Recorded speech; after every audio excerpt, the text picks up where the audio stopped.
That's the thing that Trump brokered. That's what they're scared about. And the radical is what we would call Islamist groups to distinguish them from regular Muslims. We tend to call them that in the West, but which are properly called Wahhabists. It's the type of, that's like, for a Muslim, that's the same as like saying a Calvinist or a Lutheran. You can line out the two big. There's three big divisions of Islam. There's the Sunnis, the Shiites, and the Sufis. Sufis are by far the minority, and they are not well liked by the other two. In part because it's pretty obvious they were influenced by Christian teachings.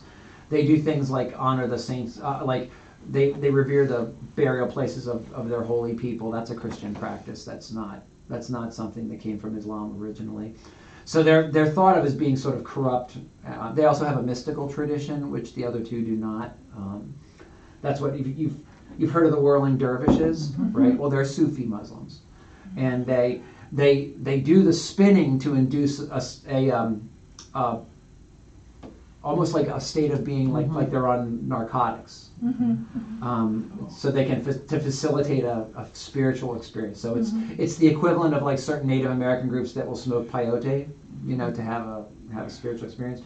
But the Sunnis and the Shiites, there's a history to why the two groups are different, and it relates to the way they interpret their Quran, the same way we have disagreements in Christianity.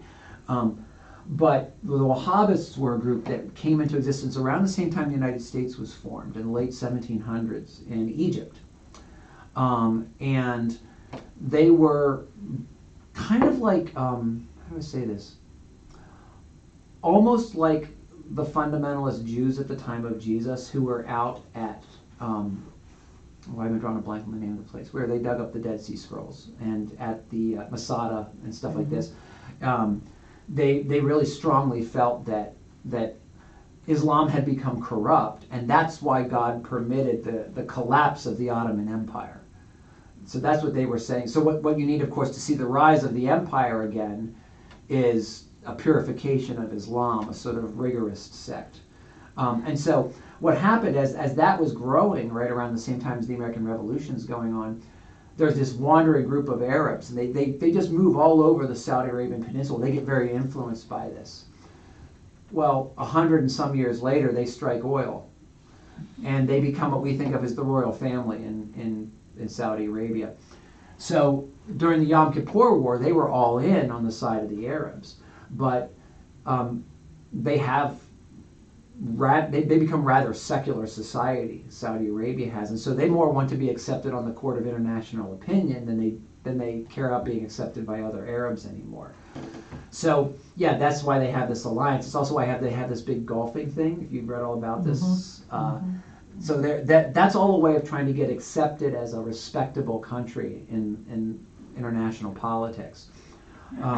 But that probably has a lot to do with the timing of this thing, because Hamas, that was behind this attack, and Hezbollah, who'll be coming in from the north in all likelihood, they are the fundamentalist type of Muslims who want to kill Jews. And the idea of there being a lasting peace between Israel and the Arab nations is anathema to them. Most of those nations have become much more secularized since the 1950s, but alongside of the secularization has come a responding fundamentalism next to it. That's what happened in Turkey. We've all heard of Kemal Ataturk. He was a secular Muslim. One of my father-in-law's friends here in Northeast Pennsylvania, very, very, very bigwig with the Republican Party. He's not doing it anymore, but he was for a long time. He's a secular Muslim. And when I say secular, I don't mean that he's not religious per se, but he's a sort of liberalized American version or a Western version of what it means to be a Muslim. So, but all that's driving the why they're doing what they're doing when they're doing it, and that's all part of what we're dealing with right now. So yeah, it's interesting to watch it go down. It's going to be more interesting to see how it mushrooms and expands, because now we're going to have two major wars going on. Depending on what goes on in the Middle East, Dave and I were just talking about the fact that it's going to spill over into the Western countries, particularly France and England, because they've got such massive expatriate Muslim populations. So the Ukrainian war is affecting world food supplies and supplies of microchips because they're a major producer of, I think it is, helium, and you need helium to make microchips. And also, it's affecting the world's oil supply, which affects fertilizer. So there's been a 1/3 reduction in the world's fertilizer in the last 12 months. That's not affecting the food we have stored now. It's going to affect next year. So we could be looking at massive starvation, certainly massive difficulties, if not starvation. Probably starvation in the 2/3 world, in the poorer countries, and in America, your price of groceries is going to double, and you're not going to be able to get a lot of things, right? It says that, doesn't it? It says that in the Bible. It sure does. These are all things we can fully expect to have happen. And we've just, since World War II, we've had 70 years of relative peace. All of our wars have been overseas.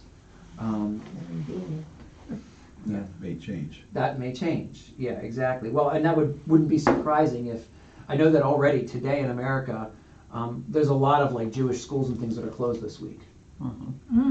Because there's a full anticipation that expatriate Muslim communities to show solidarity with the Palestinians in Gaza would hit some of those locations.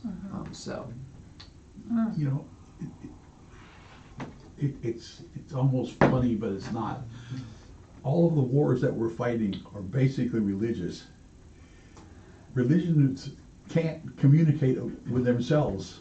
Yes, and part of that is that no religion really cultivates they encourage, but don't have real strict ways in which they can possibly enforce spiritual maturity. A mature Muslim and a mature Christian can have a wonderful conversation together, even if we disagree, because the Muslim has engaged in the internal jihad, which is this sense of conquering the self. And they learned that from Christians during the period of, the church's missionary expansion happened during the first 3 centuries when we were a castigated minority. So there was no chance of it being tied in with pretensions of empire and stuff. That came later. So Christians learned to cultivate, they had to work internally on all this spiritual stuff in order to continue to live as Christians, as an oppressed minority. Islam expanded by military in its first generation. But in doing so, they conquered Christian lands and encountered these monks who had been engaged in hardcore, but the monastic movement, not the one that Luther encountered in the 1500s, but the one that the Muslims encountered in the 600s in the desert.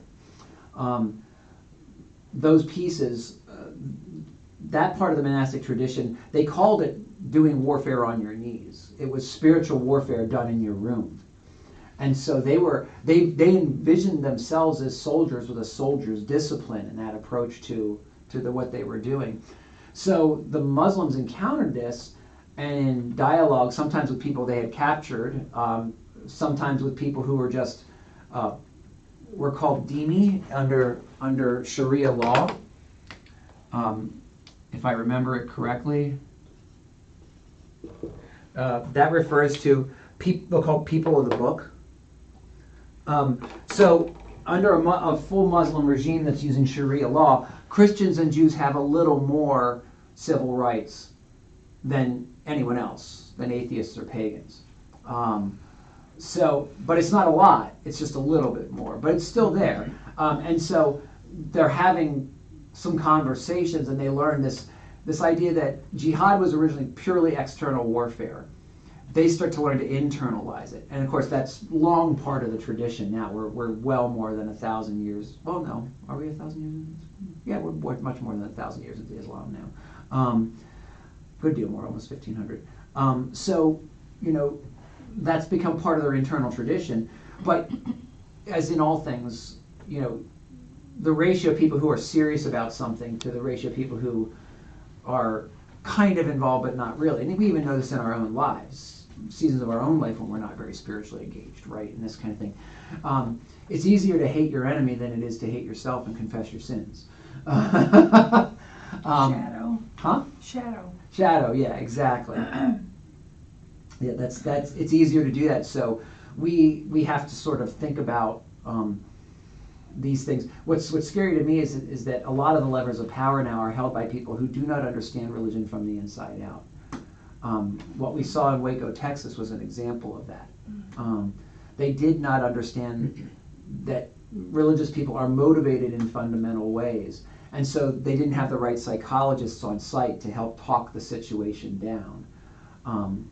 And a number of FBI agents have come forward to talk about this. They called it the Bible babble. The people who were doing the negotiations said, oh, they're engaged in their Bible babble again. Well, that's not helpful. If you can't engage the person in the way that they're thinking, you're not the right person to be talking with them. I just want to back up a little bit. What did you say about Trump's split urgency? Did something, back up. What did you say? Well, Trump brokered those peace accords in the Middle East. Between who and who? Israel and most of the other surrounding countries. He did that. Oh yes, it was one of those things. He should have won the Nobel Peace Prize good. for it. No one's been Yeah. able to do that Absolutely. in 60, 70 years. Since Israel was created at World War II, everyone's been aiming for a peace accord So why did he do that? because he wanted peace in the Middle East. He wanted the It's oil. what's best for the world. Yeah, I mean, because it's also good for America when there's peace abroad. It means we're not sending our military all over the place. Yeah. And most presidents of both parties have understood this. I think it's gotten a little bit lost right now in both parties. There's Republicans who don't know what's going on, and that's part of what probably drove this attack was that from the outside looking in, and I've heard a couple of people from Australia, from the Middle East, from Europe say this, the only thing that they can perceive, the only common ground between Democrats and Republicans right now looking at American politics is isolationism. But isolationism is not what's made the modern world order. It's the American Navy that's made the modern world order. Following World War II, America basically created all these deals where it said, we will police the shipping lanes so that piracy goes down and you can ship. That makes you've been hearing about supply chain issues because of COVID. It's because the supply chains are so long. There was no such thing as a super tanker before World War II to bring oil, because if you moved that much riches that far, it was going to be taken out by either someone's military or by pirates. And now they don't do that. Now the idea is that, well, of course we can ship something from China. It's not a big deal. But that length of time on the ocean would have meant someone for sure was going to steal something. You were fundamentally vulnerable. Well, Americans have been the guarantors that that's not going to happen. But as we get more isolationist, all these little countries that haven't been fighting because they thought America would step in are like, oh, they're not going to step in. Now we'll fight. Yeah. I mean, that was one of those things that was unfair. I am not a Trump fan, but it was one of those things that he should have gotten credit for, was those peace accords, and he didn't. Because they didn't want to give him credit for anything. But no one's been able to manage that. It was probably because he wanted the oil or something. Well, probably, but everybody wants the oil. Well, he wanted money. It was Yeah. a monetary thing. Sure. Okay, so now you teach a Bible class after church on Sunday. Is it the same class? No, it's the Book of Revelation. Oh, But this week it won't be there because we have the Golden Age dinner. yeah, and I can't possibly, because I'm not 70. Well, I'll have to serve. I'll have to serve. There you go. Whatever. That's fun. You can hang out. The kids serve. Remember I'll have to be a kid. the confirmation kids have to serve. But yeah, we'll be doing that. But then I'm back into it pretty regular. After that, there's not as many. We've had some weekends off because of the start of the I'm school year. 79. The Revelation. That's a revelation. I'm 79. Yeah, but it's on the computer. I do stream it. It is. Oh. It's on our But website. I went there. I couldn't find. I don't know. Well, the first week what I I'm don't doing. think it was on, was it? It was, but it was harder to see some of what was going on. I've improved Because I the looked and technology. I couldn't find it. Really? The first week. It Yeah. should be there. I don't know. Let me go back and do where that it again. was. If it wasn't there, I should recreate it because it does lay some foundations that are important for the rest of the class. So And you've had, what, 2 classes? I've only had 2. Yeah. Yeah, that's what I So thought. we're getting ready to jump in. The next class in a week and a half, we'll be jumping into letters Okay. to the churches. Okay. One quick thing. Yes. I told you on Sunday, but I think the sound system is tremendous Oh, it improvement is. over It's the. much better. Much That's great better. to hear. Yes. We'll be glad to improve. We'll be glad to feed that back, and also And the screens are so much clearer. Clearer. Yes. Oh, Oh my absolutely. goodness. Yes. yes, Yes. yeah. Those projectors were 15 years old, Oh. and Okay, they were early in the so while technology. we're on the structure thing, Mhm. coming out on Tuesday night, out that parking lot is pitch black. They've been working on the lights. What happened was that when I they know. put the new roof on, it Yeah. disconnected some wires. They think they've got it fixed. They were in here Friday night, Oh, so you'll be able to great. find out tonight and see if they got it fixed properly. Thank you very much. Yes. Thank you. Yes, Okay. we have I been. just didn't want to fall down and sue the church. No, absolutely. No, I appreciate that, and we don't want anyone to fall down. No. We also don't want any, stuff going Lawsuit. on in the back of our lot that we can't see because the lights are. Yeah. So, Yeah. Okay, Yeah. good. Go on. okay. Well, today will be a steamy one as we jump into the destruction of Sodom. Again, difficulties in that part of the world. Could This we one pray going first? back. I was going to say, but let's pray because of that. I don't know, it's somewhere around 19. Can we pray for 19 of, All my right. grandson and his wife? They're Sure. having some emotional and financial problems right now. Oh, of course. Because of her health, Oh, she has a lot of problems. okay, sure, of course. Their names again are? Stephen and Emily, Emily, that's what it is. Yes, Emily. All right, yes. and of course the people of Israel, I'm sorry. Yeah. Of course, I was going to do that. Oh, yeah. Really, all the people in areas where there's Yeah. fighting. Right. Right. Yes, absolutely. Well, let us pray. Lord, there are, as the scriptures say, wars and rumors of wars, and when these things happen, we are aware as never before of the precariousness of human life. We're also interconnected, and that means that people with bad motives or bad information and good motives can create difficulties. Lord, we ask for your blessing upon those in war-torn places. First of all, the victims, the innocent victims who have nothing to do with what's happening, but are still suffering from it. For those who are in positions of responsibility, from the lowliest desk clerk to the highest generals and politicians, that they would be led by wisdom, that attentive to your word and your desire for peace, they would seek it out and seek out the conditions that will promote and sustain peace. And Lord, we pray also for Steve and Emily. In the midst of all these kind of man-made creation problems, there's the problems that we suffer from the corruption of our flesh because of sin, our age-old enemy. Our health can deteriorate, and we're exposed to things in the environment that hurt us. Lord, I ask that you provide for them in all the ways they need, bring them together and sustain them and return them to health, both emotionally and financially. And these things we ask in Jesus' name. Amen. Okay. Yeah, what you said about the religion piece, that's why a lot of people, especially in the wake of 9/11, and we'll hear it again now in the wake of this thing, will say religion is the problem. But what it is it's immature religion that's the problem. It's immature followers. There's an old saying, we're all undone by our disciples. And Jesus' disciples have done a lot of bad things, sometimes in his name, but always against his teachings. If we would follow his teachings and not try to second guess them and come up with new interpretations that allow us to do what we want to do, we would probably be in better shape. This is certainly true of Jesus' teachings, and it's true of even a lot, I would say, religions I disagree with. A lot of their teachings are the same. I mean, one of the things we have very clearly from the scriptures is the idea that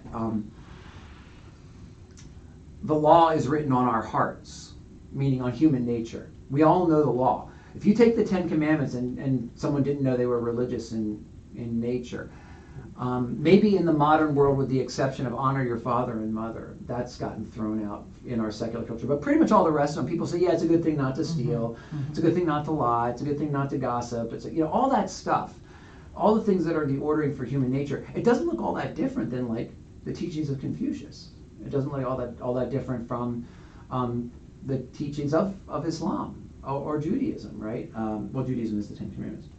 But even what Jesus said just takes what was already being taught in Judaism and amplifies certain elements of it and makes them kind of, how do I put this, what did they say Ronald Reagan did during the 1980s? He closed all the loops in the tax code, right? So Jesus is closing the loops that people are using to get exceptions in the law. But those pieces, I think, are very different than the gospel. The gospel needs to be preached. So you can learn the moral law over enough generations by observation. We tried this, it doesn't work, right? But you can absolutely, there's nothing you can learn about Jesus till someone teaches you about him, unless you've met him personally. And sometimes that happens, but usually it happens the traditional way that someone preaches and teaches who Jesus was. So, and then you get familiar with his sayings and the things he's teaching, and who he is, so that you know there's a reason to pay attention to what Jesus is teaching. So, all right.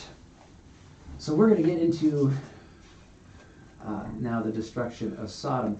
That little video that I showed you guys about the destruction of Sodom. We watched it also in the youth group. We talked about this. One of the things that was not in there is that they discovered that Sodom was actually one of the oldest cities in that region, significantly predating a lot of the other Canaanite cities that Abraham would have discovered on his journey. Maybe predating a good deal of what was happening over to the east in the Tigris and Euphrates. This was a rich valley. Obviously, we talk about going up to the mount. That there are certain psalms called the Psalms of Ascent. These are the psalms you were to sing as you were approaching Jerusalem because you're going uphill. Well, the River Jordan, and I try to remember what Jordan means. I'm skipping my brain right now. But anyway, the Jordan goes through exactly the same process of flooding over its banks and coming back that the Nile does. So the whole area around the Jordan is this rich, wonderful farmland. So that would be natural that would be a great place to build a city. So remember when Lot and Abraham choose their different directions, right? Lot picks that. Right. But that also is to help you understand that that Abraham, that city had been there a long time. The reason it had gotten a chance to become decadent, as human beings tend to do when we're fat and well fed and rich, is that it had been there so long. So it becomes, like all cities, it starts as a settlement, starts to grow, then it becomes a hub as you start to build outward bounding settlements. But being a hub, all the riches flow through it to go different directions. And so and of course everyone takes a cut in their taxes off of it, and that's how you get the growth of these things. So Sodom is a lot like Las Vegas today, by the time we get to this part of the story. I just want to say, Jordan means to go down. Thank you, that's what it was. Because it's coming down from the mountain into the Dead Sea. Okay, and then I want to say, Thank you. just this, my sister lives in Kansas, not far from Wichita, and Wichita is notorious on part of the town is okay, but it's notorious from way back to the Cowboys and Indians days, because all the cowboys would drive their cattle there. See, and they're tired and hungry, and they want to get drunk, and they want to have women. They've got their money. They got their money. That's it. They're in the dough. Yep. And so it reminds me of Sodom. I've been connecting these two. 100%. It's a pattern repeated over and over again in human history. Sure. Okay. There was a set of ruins, and I can't remember the name of the city right now. You can go to in the Middle East, and it was you've heard of the seven great wonders of the ancient world. Well, this was one of them. A lot like the Hanging Gardens of Babylon and stuff like this, because it was one of the richest cities in the world. So it's like Las Vegas. It was Las Vegas of its day, and it was one of those. And you can, if it's not a private residence, it's a brothel practically, or a place to go for like a massage or something like this. And all of its trade was in incense, which is hard for us to imagine today. Huh. The universal way human beings worship and I mean universal, because I'm not guessing at this. This is history. You can look it up. The way human beings worship, they sacrifice two things: animals and incense. And that's true of every religion. Still true. If you go to a Shinto shrine today, there's going to be, you take an incense stick, you light it and put it in there. Okay?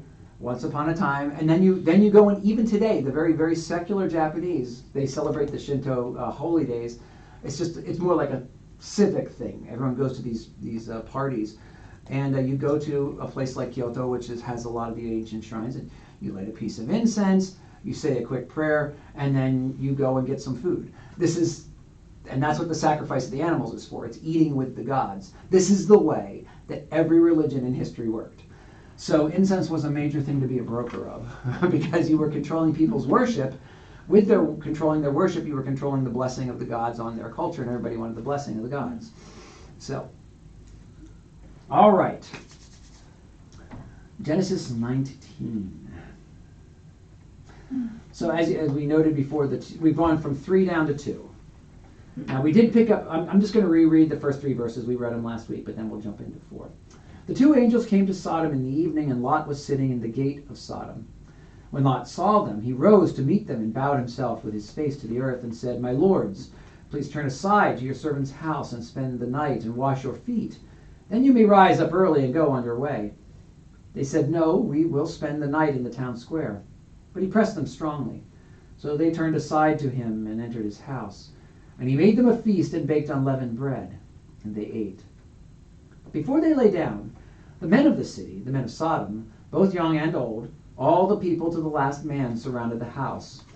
And they called to Lot, "Where are the men who came to you tonight? Bring them out to us so that we may know them."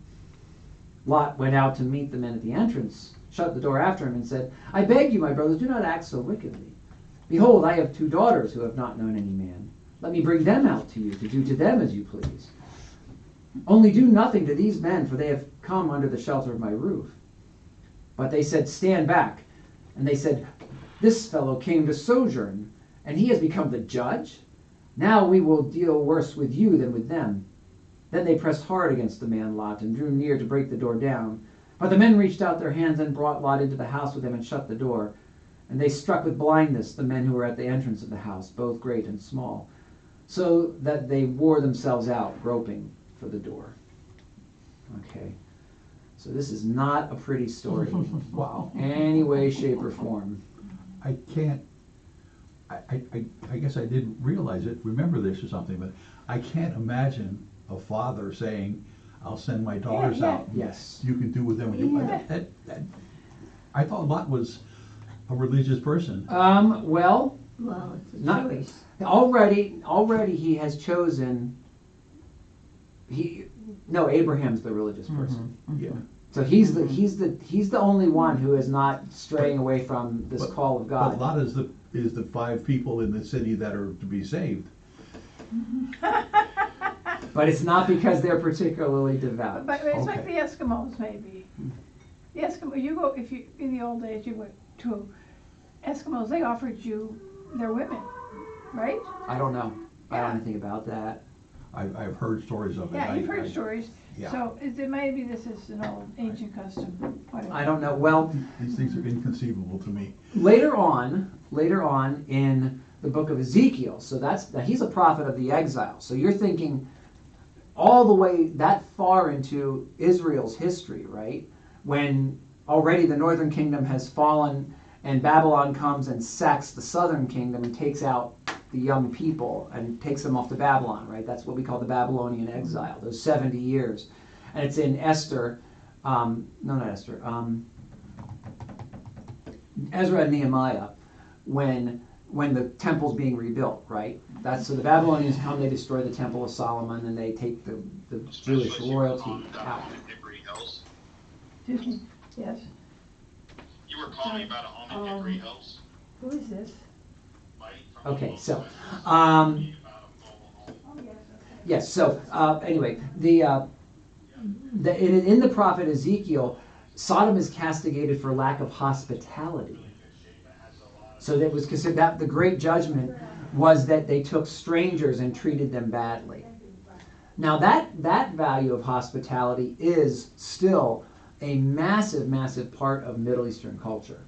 Okay, when I went to worship with the Coptic Christians for the baptism of our Lord, those Coptic Christians, they sat me down at the banquet after the service, and I never had to move for the rest of the night. They just kept bringing me food, and it was very, I'm married to my wife, so I know how this works. If you stop eating, you're being rude. And I practically rolled out of there. It was like, the stereotypical Italian grandmother, eat, mangia, so that's what later on in Ezekiel, they are castigated not for sexual sin, but for lack of hospitality. Okay, so that's a very interesting thing to know about. Why does Lot, when they say bring them out that we may know them, and Lot shuts the door and says, I beg you, my brothers, do not act so wickedly. What is he? What's he aiming at? And I think that's Ezekiel, the prophet Ezekiel would say to us that he's aiming at them. Well, I mean, clearly they want to rape these men. And so the evil is that you're treating a stranger in this way, as opposed to purely the sexual sin. Now, you can't separate the two, okay? There are versions of, the rape is never a good thing, heterosexual or homosexual, but as we know from the surrounding stories in the Old Testament, the homosexuality is kind of an amplification of it. The people who say, well, it's just about hospitality, and some people really are stretching for this one. They'll say that, well, when it says to know them, it means they just wanted to get to know them. That's a little, That is ridiculous. Yeah. they don't know the Bible. Well, no, these are biblical scholars trying to make room for homosexuality amongst Christians. So or Jews. And so they're trying to interpret this in a way that would be friendly to that. And it's just, it's not borne up by the text itself. No matter how much you would like to tell your daughter or your grandson or your friend that it's okay, this text does not uphold that for you. And depending on, the NIV actually translates it as bring them out to us so we can have sex with them. So it's very, very clear. Like they went straight for what this meant in the Jewish idiom, as opposed to the version I read to you, which is the ESV, which is a little more literal, so we may know them. But clearly the context here indicates sexual knowing, because he offers them the daughters instead, right? Yeah. Well, that kind of helps to explain then It's also The going to next explain couple the verses. no lack of the no love lost Yeah. from the daughters in the next chapter, Correct. when it gets even a little bit weirder and uglier in the next chapter, because those two daughters are going to seduce their father. That's going to be fun. Yeah, it's quite gross.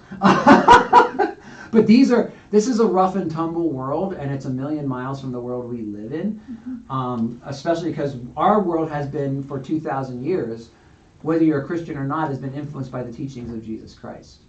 Our entire modern concept of human rights is traceable to Christianity and no other source. No other source has that concept at all. And through Christianity to Judaism, because of this being made in the image of God piece. Well, his Lot's daughters wanted him to have heirs. Yes. Well, they wanted themselves to have heirs. That's what I meant. Yes, absolutely, yes. So get daddy drunk and sleep with him. Yeah, that's a plan. Anyway,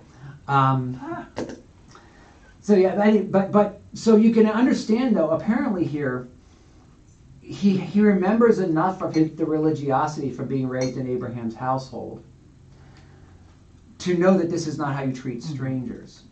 Apparently enough of it hasn't stuck that he doesn't know this is how you treat family. So, again, we talked this about, and actually I just learned this. This is fascinating. Psychologists can pretty accurately predict your behavior based on your 6 closest friends. The 6 people you spend the most time with are the best predictor of your own behavior. So we become like the people we're around. And Lot has chosen to live in this center of dissipation. And it's clearly being reflected here in his this is not, This is not even what we see for Abraham, letting Sarah behave badly toward Hagar and Ishmael. Because it seems very clear till then that Hagar has a very loving relationship with Ishmael. And a mentoring relationship, which would have been the version of a loving relationship. This was not, it wasn't the close familial father that you see maybe in modern world, but to have that kind of personal intimacy at all with the king of your tribe is a big deal. Mm-hmm. And that seems to be part of what's going on here. So like I said, part of the reason why we don't read these stories too often, and certainly don't really interpret them in church, is that they're so far into our experience, we have trouble getting over the ick factor, just to think about what is their ongoing significance for us today. Well, as a Catholic, we were not allowed to read the Bible. We were not supposed to. It was very discouraged. We never read the Bible. That's interesting. I did not. Yeah, I know that that's not true of modern Catholics. Oh, well, probably not. But at least among some Catholic circles, there's a lot of encouragement to read the Bible.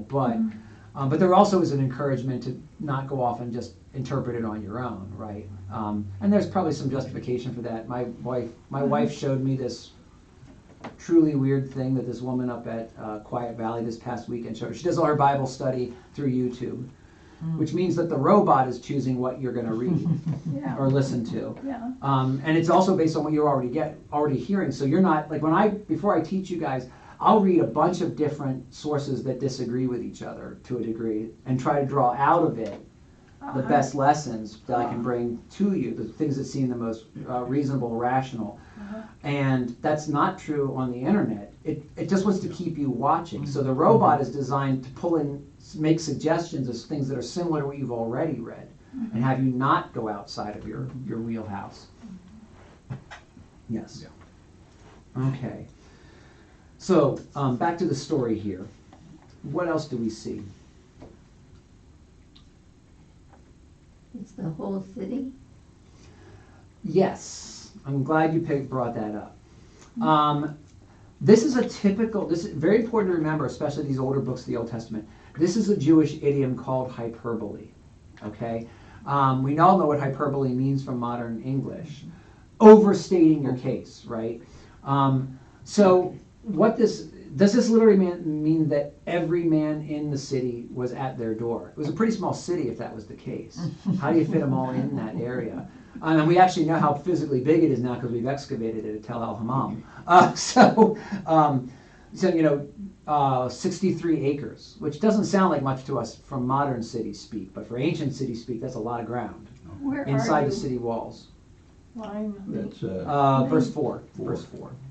19:4. Yeah. So what you have here is an indictment.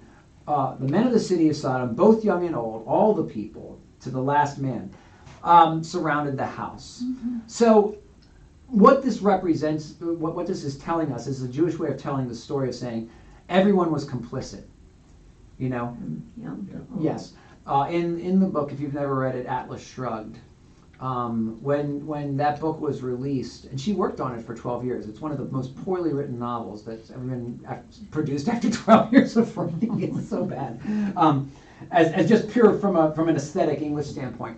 But the story is tightly crafted. Well, there's a scene at the center of the book, which apparently she rewrote for 2 straight years. Other people who are familiar with her work more than I am have said this. So there's a massive train crash at a certain point, like a head-on collision of 2 trains.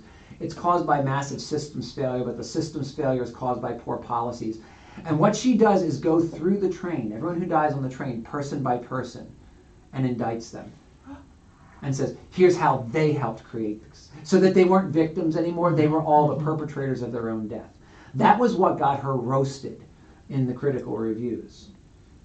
Her lack of poor character writing should have been what got her roasted. But what got her roasted was this idea that all these people on these trains had contributed to their own demise. It said something about her. I don't know this person. Ayn Rand. I don't know. She was the founder of a political theory called objectivism, or philosophical theory called objectivism. Yeah, but she has no compassion. Yes, and that's what she was Herself. castigated for. Yes, Yeah. she was quite a weird person. She survived her family was almost destroyed by the Bolshevik Revolution, and so a lot of her life was lived in reaction to the Bolshevik Revolution. So that's maybe understandable. She got quite weird towards the end of her life. Okay. But this is not all that different from what Alexander Solzhenitsyn, with much compassion, said in the Gulag Archipelago. He starts by indicting himself for the very Soviet system that imprisoned him and tortured him for decades. And he indicts. But that's different. But well, it isn't though. The ideas aren't different. The way they're presented is different.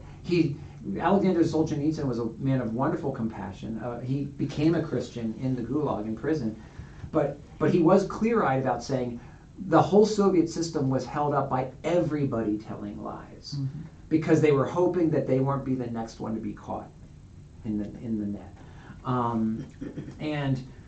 But he was taking responsibility, where she's taking no responsibility. Well, this is hers is a fiction book. She's not taking responsibility. I know, These but are it's all a projection of her. Is somewhat. Well, but yeah. I mean, she doesn't appear in the book. Oh, she sort of does. She sort of wrote herself in, but Yeah.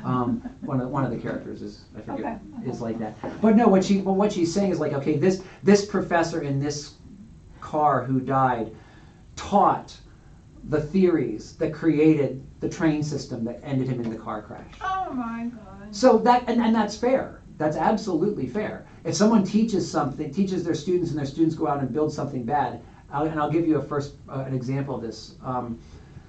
Ravi Zacharias, who died in disgrace but did a tremendous amount of good work before that. You guys all remember Enron? Do you remember the Enron scandal? That big corporation that stole billions of dollars, and people lost their retirements and all this kind of stuff. So when that whole thing was going down, a person from the New York Times called him to get a religious perspective on the scandal. And he said, don't you think this was hypocritical? And he said, before I ask that, he said, let me ask, what school did you go to? And they said, well, Columbia. He says, did Columbia teach you that there's no right and wrong, but only common opinions? And they said, well, yes, of course. And he said, so how can you blame the people at Enron for acting on the philosophy you were taught and that you believed? And that's essentially what that scene in Atlas Shrugged is talking about. It's also what Alexander Solzhenitsyn is talking about. That's not to say the person who pulls the trigger in an execution has the same amount of responsibility as the person who turns a blind eye to it on the street. They don't have the same level of responsibility, but they both have some responsibility, because the person who turns a blind eye allows that to happen. And so these are the kinds of things that this is a Jewish idiom for expressing that same thing. The whole city is complicit in the evil that's happening now at Lot's door. And that might involve a substantial number of people. I mean, it could be a crowd of hundreds. That wouldn't be surprising. We've seen that this week already in New York City, right? We've seen massive hundreds of, maybe thousands of person protests, both for Israel and for the Palestinians. So it doesn't take much to get a crowd riled up, especially if there's the promise of sex at the end of all of it. Okay? Here it says both young and old, all ages. Right. And that's what they're getting at. That again, this idiom is to say it's everyone's complicit. The old are complicit, the young are complicit, the high and mighty and the low and the dirty are. Everyone is part of what this thing is doing. At least the men of the city. The women aren't indicted here. I gotta, Yeah? why is it always the men and not the women? Because men are physically bigger and able to impose their will on other people. And they're corrupt. Yeah, well, women are corrupt too, but women play it differently, right? By necessity. I mean, my daughter deals with this all the time. It frustrates her to no end.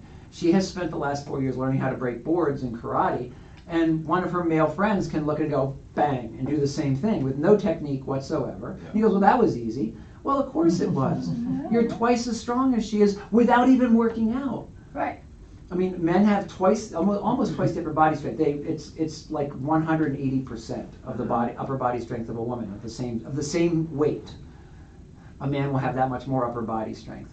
So the reality is that, especially in a world like this, which is, you don't have the great equalization of technology, right? There's an old saying, God created man, but Smith and Wesson made him equal. You know? I never heard that. Sorry, you hear these things if you grow up listening to enough Westerns. My dad loved Westerns. But this, you know, women are always going to be in that position. That when women become corrupt, they exercise it through social networks. You know, they gossip about each other. They corrupt. They poison the well, so to speak. This is, and to this day, a woman is about, I forget what the statistics are, 5 times more likely to poison somebody than shoot them. And it's exactly the reverse for men. Women attempt suicide at 5 times the rate of men. Men succeed Successful. about 90% of the times they try. So there's way less women who die of suicide, but way more who try than men, because men do something violent, and that goes with the Y chromosome. To put it bluntly. Yeah, exactly. Yeah. And because that's how, and also because women, men and women, this is how it's called intrasexual competition. How do women compete with each other? How do men compete with each other? Men compete with each other in acts of strength and physical skill. Women compete with each other in acts of social skill. And then, but they reward the men who do well. To this day, you're still way more likely to get a girl if you're handsome and athletic. It doesn't matter that we live in a technological world. You're still going to get a girl by being handsome and athletic. So, and then men reward women who position themselves well socially. So there's social reinforcement on both sides of the sexual barrier too. So women reinforce each other's behavior, and men are reinforcing women's behavior, and men are reinforcing each other's behavior, and women are reinforcing men's behavior. And that's part of what my argument with a lot of feminism is not that it's 100% wrong, it's that it's only 50% right. They don't look at all at the way women contribute to their own situation, or to men's situation for that matter. You go patriarchy, patriarchy, patriarchy. Well, yeah, patriarchy's had some problems. There's no doubt at all. But matriarchy's had problems too, and we don't deal with that as well. We don't have the language for it yet, and it's a verboten topic on our college campuses. So anyway, that was a rabbit trail. It has nothing at all to do with the Bible. But other than to say, why are the men doing it, right? Well, because men tend to get violent when their way of being dissipate is to be violent. And rape is about violence. Rape is about imposing your will on somebody.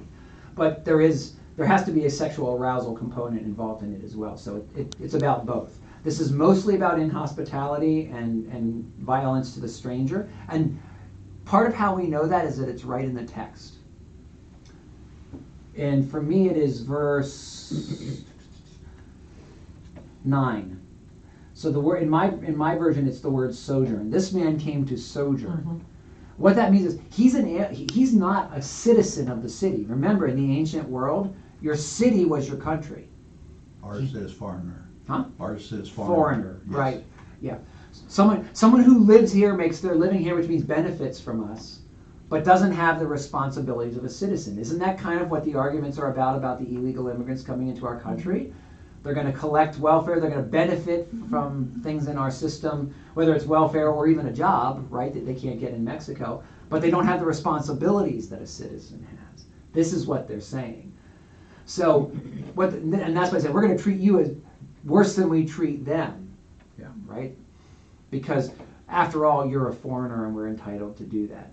This is the much vaunted tribalism you hear about people devolving into, especially when they feel threatened, right? It's all about lack of enough to go around. Yes, precisely. Yeah. And this is not about even enough to have a go around. They just want what they want. Yeah. I mean, Sodom has more than enough. This is not the rage of the starving person who can't get food. This is the rage of the spoiled child who can't get what they want. Okay? And if you've seen both, you know that one is more powerful, and it's the spoiled child. The spoiled child is much more likely to get violent than the starving person who can't get the food they need. And you can tell it even when we had the nursery school here. They were providing food towards the end, but if you've ever done work in an elementary school context, you can tell which kids bring the better lunches. at lunchtime. Which parents have spent more time packing, paying attention, this kind of stuff. And frankly, which parents give their kids what they want, because that's the kids always try to trade food, and they don't trade for the healthy stuff. Mom gave you Oreos. Yeah, right. Mom gave me a ham sandwich. Can we trade? You know, right? You can see this. But the kids who are more spoiled are always the ones at recess who act more violently. Right. Always. So you can see it. Just first person biographical verification of what we're seeing here. Okay. Are we ready to go on? Yes. Okay. Verse 12. Then the men said to Lot, "Have you anyone else here? Sons-in-law, sons, daughters, or anyone you have in the city? Bring them out of the place, for we are about to destroy this place, because the outcry against its people has become great before the Lord, and the Lord has sent us to destroy it." So Lot went out and said to his sons-in-law, who were to marry his daughters. Now that's important to remember as we get into some of the other relationships, not just in the Old Testament, but in the New Testament, like Joseph and Mary. They're his sons-in-law because they are to marry. Okay? We think of them, in our modern legal system, you're not a son-in-law till they're married, right? In this ancient practice, they were sons-in-law because they had a contract between the families. Throughout most of history, marriage is not about love. Marriage is about providing for your heirs, and that involves paying attention to the finances. Okay, and that's not just among rich people, it's among poor people too. Alliances between families. Which family is going to take over the forge that provides the horseshoes for the neighborhood? You know, I want my daughter, the ironmonger has a daughter, he wants her to marry someone who can take over his business, not just for the sake of his business and providing for his daughter and his widow, because he'll probably die before she does, although that's important, but also because all of his neighbors, all of his loved ones, all of his friends depend on his work. And if he gets an irresponsible son-in-law who doesn't learn the family job, the whole village suffers, not just his family. Okay, so this is the way they did things. So they sent him out to marry those were to marry his daughters. Get up, get out of this place, for the Lord is about to destroy the city. But he seemed to his sons-in-law to be jesting, so they're going to ignore him. And this explains why his daughters have not known a man, because he's trying to get them legally married, right? Which you can't you can't get them an advantageous marriage after they've slept with somebody. Period. Okay. And he was the one that was proposing this to happen. I mean, Well, rather than have, and what that shows is the hierarchy of values, right? He does want to provide for his family, but it's even more important to provide for the stranger. Okay, that's why it's clear that this is a story about that sort of lack of hospitality. We think of hospitality as a polite thing. In their society, it's a godly thing. It's an even more important thing than caring for your families, to care for the person who has visited you. I have a hard time understanding this. I know. Well, I have a hard time with it emotionally. Yes, exactly. Emotionally. But when I try to think of it, maybe this will help. For me, even though these are our forebearers, in some ways, I mean, Lot is not held up as a moral example to us. Right. This is a story about what happened, not what should happen. Okay. Is almost to think of them as aliens. You know, if I went to my wife's an anthropologist, so there's lots of weird places around the world. I say weird meaning not at all like us. So there, maybe I can give you an example from Greek philosophy. There's a guy named Herodotus, quite a famous philosopher. He's often quoted today because he does a thought experiment in one of his things. He's quoted now as planning to, basically back hundreds of years before Christ, prove what we call moral relativism. So he says, imagine two men that you meet in a foreign country, and you say to one of them, both of them, their fathers just died, and they went to honor their father. And one says to you, well, I will eat my father as to honor his memory, because that's what they do in their culture. And then the other man says, I will burn my father's body, because that is how we honor our dead, which is what the Greeks did and the Romans did later. If you said to the first man, well, why don't you burn your dead the way respectable people do? He would say, I would never dishonor my father that way. And the other man would say the same thing in reverse about eating his father. That would be appalling, right? That's the way I kind of think about these things that are so far away from me culturally. This really is a completely different world that they live in and plays by different rules. And in fact, God is just introducing the rules whereby we play today. That's not a thing that's happening yet. God hasn't. In 10 Commandments at this point in history are 500-600 years in the future. Okay, we don't even have those rudimentary rules, and those are going to be way less sophisticated than what Jesus is going to do with them down there. We don't have yet the Code of Hammurabi. We forget that. The Code of Hammurabi is something that most high school kids have at least heard about it. It was essentially the Assyrian version of the 10 Commandments. Okay, by their famous king Hammurabi, and it was a huge moral leap forward. That's where Jesus grabs the phrase "an eye for an eye and a tooth for a tooth." That's from Hammurabi's code. That's not from the 10 Commandments of the Old Testament. That was a huge leap forward, because the thought till then was, remember Lamech, way back in the ancestry of Cain. They killed. Cain. God only killed 7 people for dishonoring Cain. I'm going to kill 70 for dishonoring me. That was the way you did it. Someone dishonored you. You didn't get back as much as you got. You were hurt for, you got back way more, so no one knew never to mess with you again. Everyone knew not to mess with you again.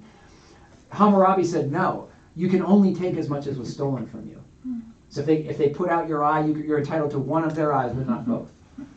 I mean, that was a huge moral leap forward, and that's in the future. That's not even at this part of the world yet. So, would you say at this time that there is an idea of right and wrong? yes, but it's foundationless, and it's shifting constantly. And remember, a lot of these groups represent different language groups, which means different people groups, which means entirely separate moralities. They had to interact with foreigners. That's why foreigners were so terrifying. You had to go to town to sell your wares. If you weren't just doing direct trade with a neighbor, somebody you knew, I'll trade you an apple and you make me a horseshoe. If you weren't doing that, what you were doing was going to people who were so strange to you. Think of things like Star Trek with, this is first encounter with somebody and maybe they eat humans, we don't know. Yeah. You know? That's what it felt like every time you went into one of these cities that was a trade city. Mm-hmm. It was a terrifying experience, and you were constantly on your guard, because the one thing you knew is if they could take advantage of you, they would. They were not your people. No. Mm-hmm. Yeah. And that's why family was so important, and why it was such a terrifying thing to be cast out of your family, because that meant all your protection in the entire world and all your ability to make a living. It's also why bandits were terrifying, because they were the familyless. And just like inner city gangs function today as a substitute family for these fatherless boys, that's how these marauding bands functioned with each other, right? Mm-hmm.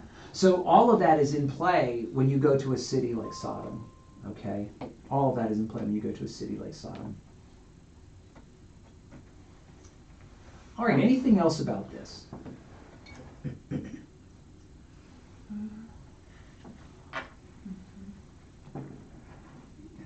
One of the things we should pay attention to here, another thing we live on the other side of, is we live on the other side of Immanuel Kant. Immanuel Kant came up with the categorical imperative, which is the idea that you never treat a person like an object. You know, what they call the what is it? You-thou distinction.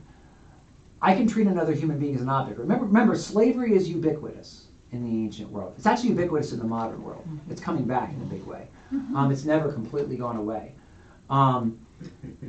We've largely gotten rid of it in the Western world, but that's only been in the last 250 years, right? It's so ubiquitous that some economists estimate that 3 out of 5 human beings who have ever lived have been slaves.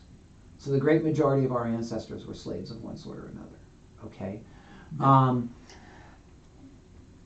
Lot treating his daughters like objects is not that radical a departure from the morality that he sees operating all around him as the only morality he knows. Okay? It's not that they're women per se, it's just that they're other people. They're a means to my own end. And that's how he's largely treating probably everyone else in the city in his business dealings. Right? This is his way of functioning. Why do the sons-in-law believe that he's jesting? Apparently they were less pious than he was. I I'm was gonna guessing. say, that's, Yeah. Yeah. I'm guessing that of course, he doesn't have the background that Lot has in Abraham's family. Remember, Lot is younger than Abraham, right? We have no idea exactly how old Lot was when they left Ur to head west. Remember, if you look at the maps, I'm going to bring them over here now that the room's starting to get, I got the camera up, you see? It's not on the table anymore. but when he talks about the Lord, these guys are thinking, yeah, right, and they just think he's, Right. And remember, the Lord is not widely revealed. This isn't a name that's Right. well known yet. The Lord has revealed himself to Abraham. Right? Abraham's been on this journey. Lot's seen enough of the fulfillment of the promises God's made to think that maybe this Yahweh has some power. He can, he made Aunt Sarah have a kid, and she's in her 90s. Maybe he's got the ability to do what he's saying he's going to do, right? But this is before the Red Sea. This is before the plagues on Egypt. This is before the destruction of Jericho. No one knows what this Yahweh can do yet. This is in fact going to be the first great act of destruction. The destruction of Babel. Remember, we know that it's God is in the background of that story, but the other people involved in it don't really know. It's not like he knocked the tower down with a fist of fire from the sky. This is the Jewish retelling of the collapse of the Bronze Age. And as I told the kids, I said, when you read a lot of these Old Testament passages, what they're doing is showing us how God was involved in a real historical circumstance in a way that wouldn't have been evident to everybody there. We even get this in the New Testament of Jesus' baptism. It's only in all three of the synoptic gospels we have God speaking from heaven at Jesus' baptism. But I think it's Matthew. I have to look. I think it's Matthew that recounts to us that most of the people present thought it was thunder. Oh, So most of the people there heard thunder. Some people, enough people that Matthew could get the story and write it down, heard, "This is my son, my beloved, with whom I am well pleased." So the people that believed heard, the people that didn't. Yeah, or just the people to whom God revealed this is what was going on. Okay. Right. So again, a lot of these Bible stories are told. They're included in fact. We have this from St. Paul. He says these things were written down for our sake, meaning so we could learn from them. Well, you can't learn from them if you don't understand how God's involved in the process. If you just learn that 2 cities were destroyed on the plain, everyone would have known that. There was a fireball from heaven that blew away 2 cities. Everyone knew that story. This is the Jewish story of why it happened. Probably very few people knew Lot. Certainly nobody knew Abraham living in the hill country nearby, who had made the deal that if there were 10 righteous people, God would spare the city. All of that is part of the story for our sake so we can learn how to relate to God.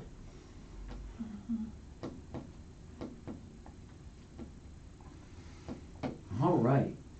Anything else about this paragraph?